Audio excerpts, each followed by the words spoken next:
Aujourd'hui, nous lisons le tarot pour la nouvelle lune en poisson. La nouvelle lune en poisson. Ah, on a déjà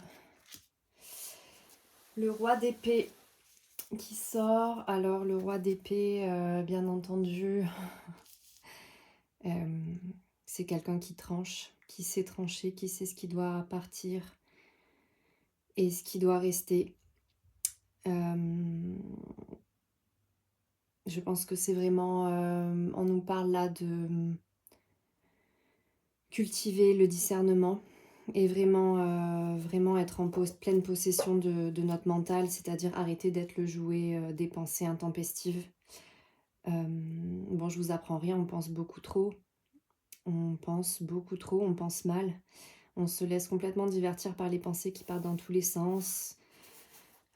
Qui remue le passé 100 fois rabâché, les vieilles querelles, les rancœurs, les regrets, les remords. Ou on va dans le futur hypothétique et on projette complètement. Donc en fait, on n'est jamais réellement présente. Et là, avec le roi d'épée, on nous le fait remarquer, quoi.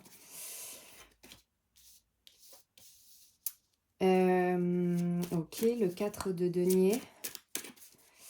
On s'accroche en fait, on s'accroche à ce qu'on sait, on s'accroche à ce qu'on croit qu'on est. C'est ça le pire en fait, c'est qu'on croit qu'on est notre mental, nos pensées, notre identité un peu fictive et on s'y accroche là comme ce petit personnage avec ses deniers, sa couronne sur son trône qui est là, ouais je veux pas lâcher quoi. Je veux pas lâcher, je veux continuer à m'agripper, à saisir, comme disent les bouddhistes. Voilà, le mental est beaucoup trop dans la saisie. On veut saisir, on veut s'agripper, on veut posséder. Mais même des idées créatives, même avec des belles idées, quoi. On veut rester persuadé qu'on a raison, qu'on détient la vérité. Voilà, on s'accroche à notre vérité, mais est-ce que c'est une vérité ou est-ce que c'est une croyance? Et comment est-ce qu'on fait la distinction? Ça, il n'y a que en laissant reposer le mental qu'on va pouvoir en prendre conscience, en fait. Voilà, le 4 d'épée, la carte du repos du guerrier, j'ai envie de dire, du repos mental, quoi, de la régénération, parce que les épées, c'est le mental, c'est toute l'activité psychique qui est en nous. Et voilà, en fait, il faut cesser de s'éparpiller dans des pensées qui divaguent, qui vont de tous les côtés, et en même temps, on est comme en transe, comme si on les croit durs comme fer, on les suit, et jusqu'à temps qu'on s'aperçoive qu'on est parti, mais beaucoup trop loin, et qu'on n'est plus du tout dans la réalité, quoi. Donc, voilà, à part... ça, c'est une carte de méditation. Donc voilà, à part méditer, à part prendre le temps de se poser et de calmer un peu ce mental, on risque de continuer à être un petit peu le jouet de tout ça.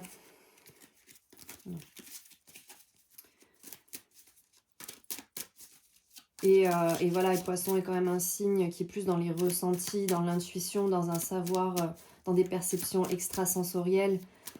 Et c'est incompatible avec le mental. En fait, le mental, c'est comme des nuages qui obscurcisseraient complètement un ciel, qui prendrait toute la place. Et on ne peut pas avoir une percée de soleil, c'est-à-dire soleil, lumière, information véritable, réelle. On ne peut pas avoir accès à une vraie intelligence, en fait, entre guillemets, si on est tout le temps préoccupé. D'ailleurs, on dit bien préoccupé, donc c'est comme si on était occupé par quelque chose qui prend toute la place et qui prend toute la place dans notre tête, mais beaucoup trop, quoi. Beaucoup trop.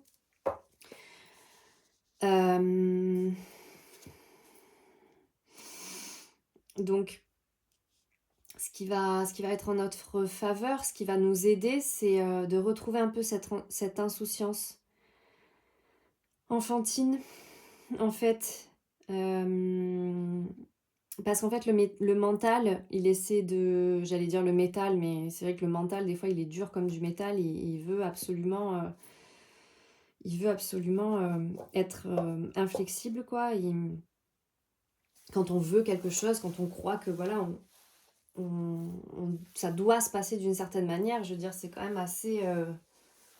on est quand même assez inflexible et c'est ce qui cause souvent notre malheur d'ailleurs, c'est de penser que les choses doivent se dérouler d'une certaine manière, alors que on maîtrise pas 90% des événements. On peut maîtriser voilà, notre état d'esprit et notre attitude, c'est un petit peu tout ce qu'on peut maîtriser, quoi. Donc voilà, de retourner dans cette sagesse presque un peu naïve, insouciante, d'être vraiment profondément satisfait en fait j'ai envie de dire de pas grand chose, oui, en fait, de l'essentiel, quoi, de la joie. Ça, c'est une carte qui parle de la joie. La reine de bâton, c'est aussi une reine de joie. C'est quelqu'un qui a une force vitale assez incroyable, mais ok, elle peut être elle aussi un petit peu inflexible, mais en même temps, elle sait, elle a la foi, quoi. Elle a une foi au-delà de toutes idées préconçues. C'est ça qui la guide, c'est un instinct. Voilà, j'ai envie de dire, c'est une foi instinctive. C'est quelque chose qui dépasse l'entendement et qui dépasse un petit peu les mots et les concepts qu'on peut mettre. Ok, je vais le mettre comme ça.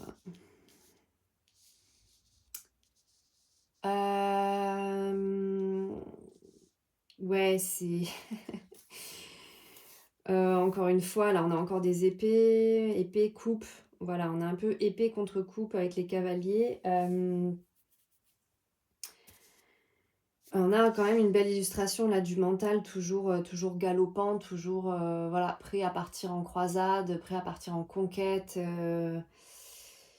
Et j'ai envie de dire, c'est pas ça qui nous donne la joie en fait et qui nous donne une raison d'être parce que c'est toujours fluctuant, enfin ça nous échappera toujours en fait. Ce qu'on pense saisir avec le mental, en fait, ça nous échappe tout le temps. Je sais pas pourquoi je dis ça, mais ça me fait penser à ça Enfin, c'est comme si le mental, et je reste avec ce truc de métal, c'est comme si avec une fourchette ou une cuillère, on essaie de ramasser l'océan, quoi. Tu vois, avec une petite cuillère, à la petite cuillère. Et là, il y a l'océan qui peut être contenu dans la coupe. Et de la marche à suivre, en fait, qui est une marche, là, on voit beaucoup plus calme que là, quoi. Donc, repos, ménager sa monture, et aller pas à pas vers notre but, ou en tout cas aller vers notre joie, en fait, vers notre joie créative. Et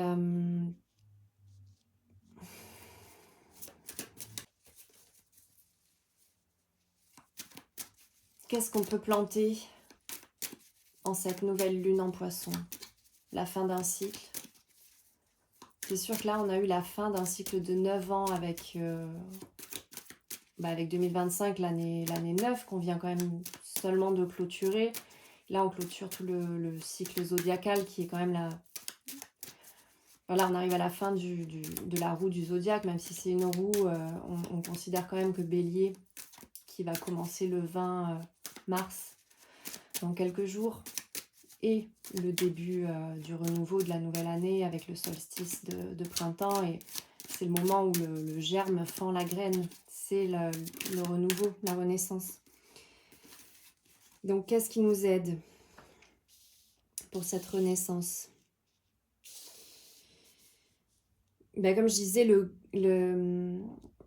la graine qui fend... le germe qui fend la graine pour pouvoir se transformer en plante, il lui faut de la ténacité. Je vois un genre de refus. Il faut un refus des distractions, il faut un refus de l'éparpillement, un refus ouais, j'ai un peu envie de dire du multiple, même si ça peut... Enfin, c'est pas, ouais, c'est un refus de cette espèce de multiplication de tout, d'hypercroissance en fait. C'est difficile, voilà, de savoir en fait, quelle est la direction à prendre. Et on a plein de tentations en fait d'être, ce qu'on pense des opportunités, des oui, des opportunités, ça s'applique à plein de domaines, hein. Ça peut être dans le domaine amoureux, domaine professionnel, je parle d'une manière un peu imagée, un peu abstraite pour parler de l'énergie, mais ça s'appliquera, vous verrez comment ça s'applique, dans votre vie selon les situations du moment. Mais voilà, on peut pas comme ça cultiver 1 million de situations, d'opportunités,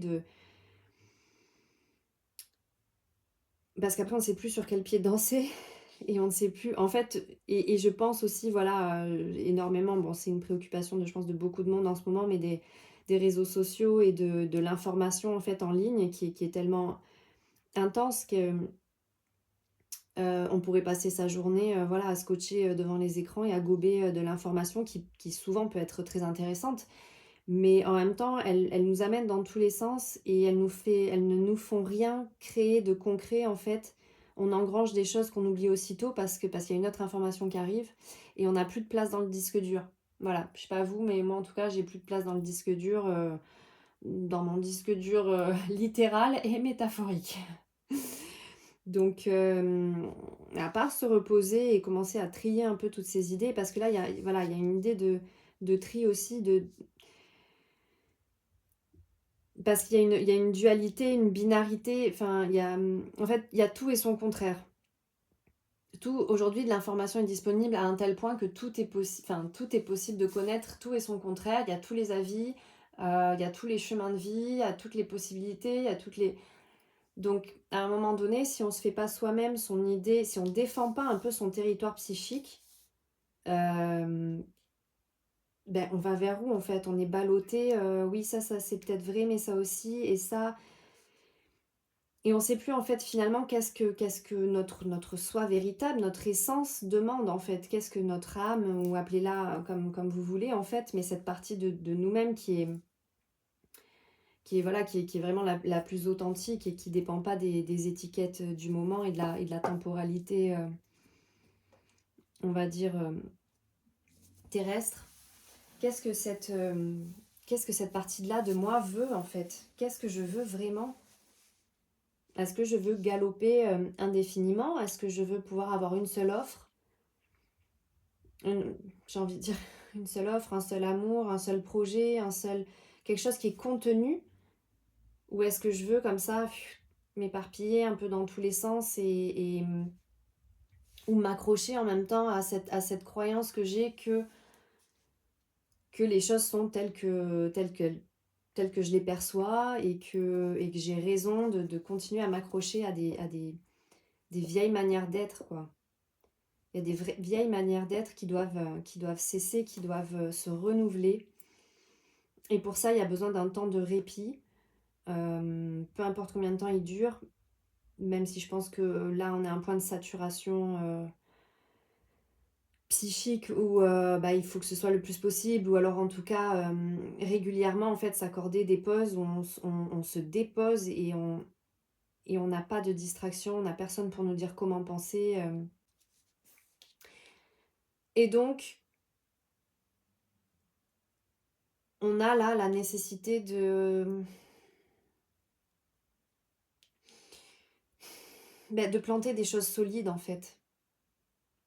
De planter des choses solides, d'être dans le vrai, le concret et de refuser voilà, plusieurs offres pour pouvoir se consacrer à moins de choses, mais de le faire bien et de le faire en pleine sérénité et de pouvoir envisager le futur avec une certaine sérénité en fait. Parce que, et je pense que la reine de bâton, elle peut un peu symboliser ça aussi. Oui, bien sûr, on peut être tout le temps dans le désir et on désirera toujours plusieurs choses. On désirera, à chaque fois qu'un désir s'élève, un autre arrive aussi. Enfin, je veux dire, il y a tout le temps des choses à vouloir dans les termes professionnels ou même aujourd'hui dans le développement personnel ou dans cette quête aussi de vérité, sur la réalité, la nature des choses, ça peut ne ça n'a pas de fin de toute manière et il faut, voilà, je pense à cette métaphore de la nourriture, voilà, faut connaître sa propre satiété par rapport à l'information et aux réflexions et ne pas rentrer dans une, voilà, une boulimie d'informations où on a besoin de cumuler, de cumuler les informations et d'avoir toujours un petit peu un bruit ambiant derrière. Et de se voir un peu comme ce cavalier de coupe, digne, droit, fier, mais sans trop, sans être arrogant, mais généreux, et puis d'une allure tranquille. C'est un messager aussi avec ses petites ailes au casque et aux pieds. Ça me fait penser à Mercure, qui a lui aussi les, euh, les ailes comme ça. Laissez venir les messages. Laissez venir les messages. Si on ne vous répond pas, on ne vous répond pas. Ça, c'est quelque chose aussi, je pense qu'on a vraiment besoin d'entendre que c'est pas d'aller vérifier 15 fois s'il y a une notification, s'il y a un message, que ça va faire avancer quoi que ce soit. En fait, ça pollue ça nous coupe de notre joie, en fait, qui est liée, qui doit être fondamentalement liée à une sorte d'insouciance du moment présent. Du moment présent. Allez, on termine sur cette idée. Alors, je vous souhaite une très belle nouvelle lune en Poisson et je vous dis à la prochaine. Bye bye.